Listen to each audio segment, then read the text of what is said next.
This episode was brought to you by slateblackindustries. For M-LOK grips and accessories, visit slateblackindustries.com.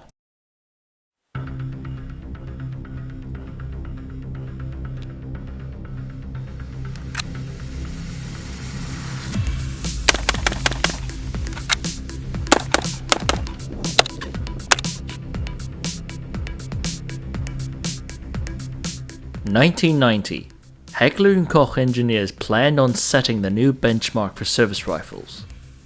Lightweight, dual optic capable, ambidextrous for the new combined armed forces. But was it truly the greatest? Does it really lose zero when heated up? We investigate. Welcome back to 9-Hole Reviews. Today we look at the German Bundeswehr Spec G36 clone by TommyBuilt Tactical. This is a very close representation of the performance since it uses majority German parts except for the receiver, fire control group, trunnion and piston. So the year was 1990 and the wall fell. The former enemies of East and West Germany were now one. It was no longer the Bundesrepublik's G3 versus the Demokratische Republik's MPI-KM AK-74 clone. The new Bundeswehr needed a rifle when the conglomerate of German manufacturers just blew all of its money on researching for space magic, as we now know as a G11 caseless ammunition rifle, and the Bundeswehr had no funds to produce, and they needed something fast. It was this point when H&K submitted the HK50 design soon after competing against the Austrian Steyr AUG in trials, and the HK50 actually won. Production started in 1996 for the new G36. This rifle took the standard NATO 5.56 cartridge, has clear magazines that couple together for easy ammunition management, folds up into a short package, is extremely lightweight due to its polymer construction, had dual optics, both red dot and magnified bullet drop compensation from 200 to 800 meters, is fully ambidextrous without needing to switch out parts. The charging handle flips left or right for ambidextrous operations and clicks to lock as a forward assist if needed, and is easy to disassemble and requires no tools for maintenance. Extra ports atop the carry handle serve as an access location for a specialized night vision scope. The short-stroke piston rifle breaks down into its basic components with removing pins. Trigger components break out for easy maintenance. The AR-18 short-stroke piston system easily cams out for cleaning. So we took the rifle out for a standard accuracy test.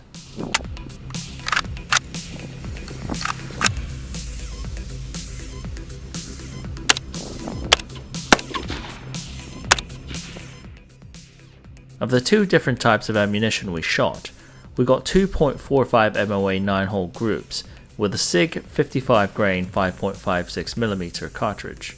With IMI 55 grain M193, we got actually a 1.86 group of, if you include the outlier, then 3.3 MOA. On our practical accuracy test, we were actually able to clear 500 yards with only 24 rounds in the wild wind. So it appears to be an accurate rifle even in sustained fire.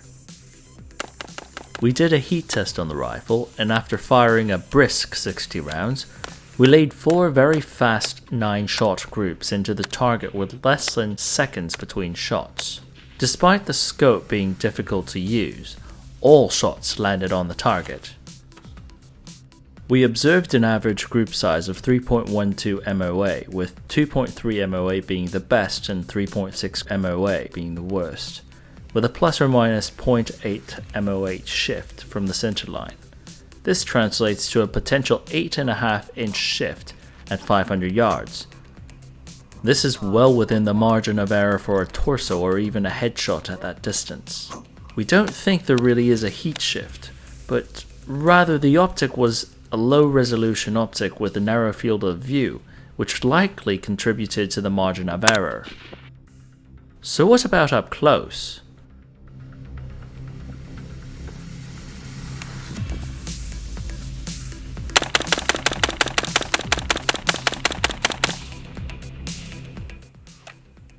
Let's go look. It's smoking, that barrel. So overall, pretty darn good group. 3 Charlies out of the whole thing. Definitely wasn't shooting that terribly quick.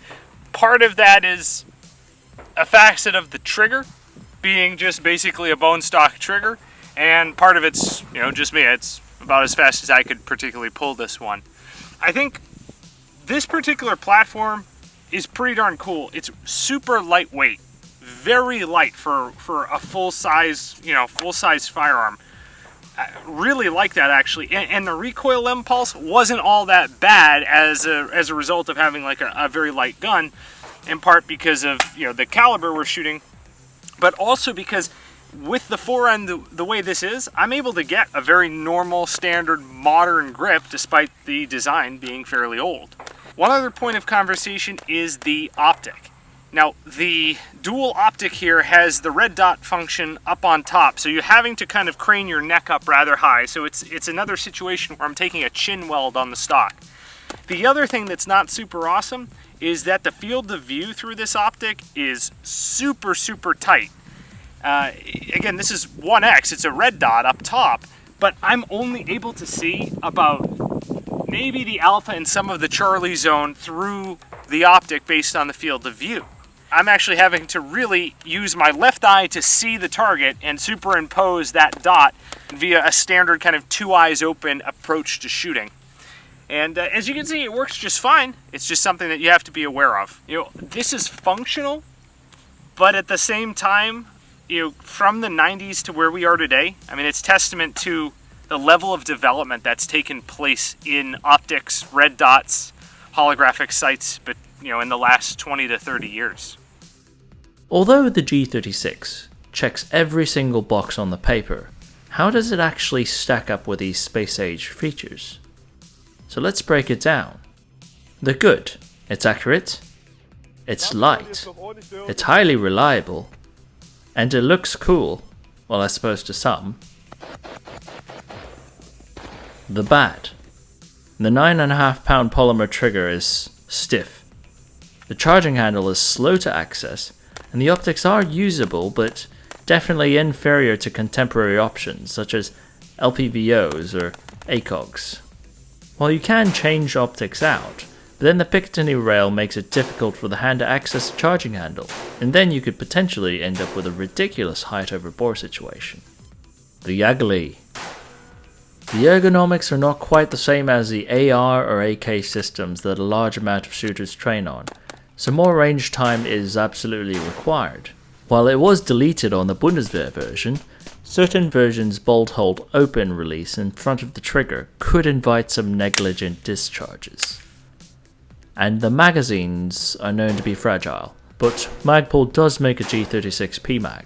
Finally, the German Ministry of Defense announced in 2015 that the Bundeswehr will replace all G36 rifles on the basis that they have heat issues. While we did not see any of this evidence in our testing, Ian from Forgotten Weapons did a very good summary with interviews from a source within. The G36 is a perfectly effective rifle within the criteria that it was designed for.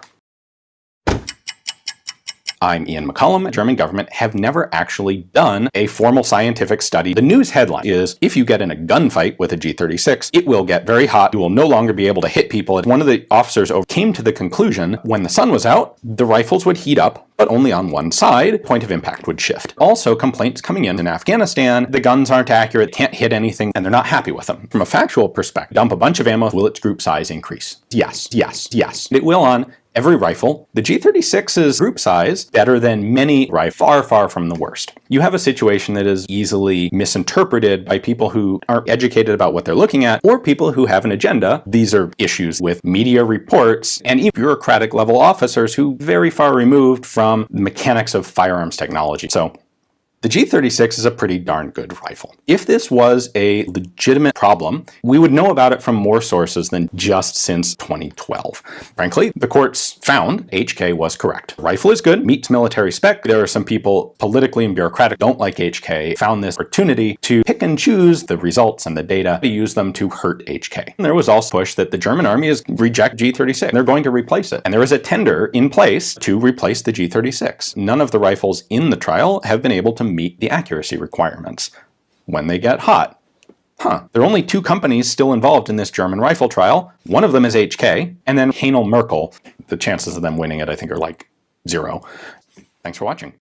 The G36 seems to be a weapon designed by engineers with an abundance of creativity, but perhaps lack the feedback from combat troops. The rifle itself checks many blocks on paper, but failed in some basic ergonomics, scope compatibility, and usability criteria, which could have been corrected if given the development it deserves, rather than ultimately meeting its demise with a politically driven motive to cancel H&K's contract. It is truly a shame that a weapon system with such potential was never further developed with a good feedback from the field, but it ultimately makes sense that H&K would take the heart of the G36, the short-stroke gas piston, and transplant it into one of the world's most popular weapon systems that's received more development than its creator ever envisioned, to create the next generation product, the HK416. We want to give a special thanks to Ian from Forgotten Weapons for allowing us to use his footage, and encourage you to visit his channel for more in-depth dives into the G36. And as a note, this example is headed to Arizona for a terrestrial reliability test, so keep an eye out. We'd also like to thank Stephen for sending us this example of German weapons development. We truly thank you for supporting the channel. Take care, and we'll see you on the range.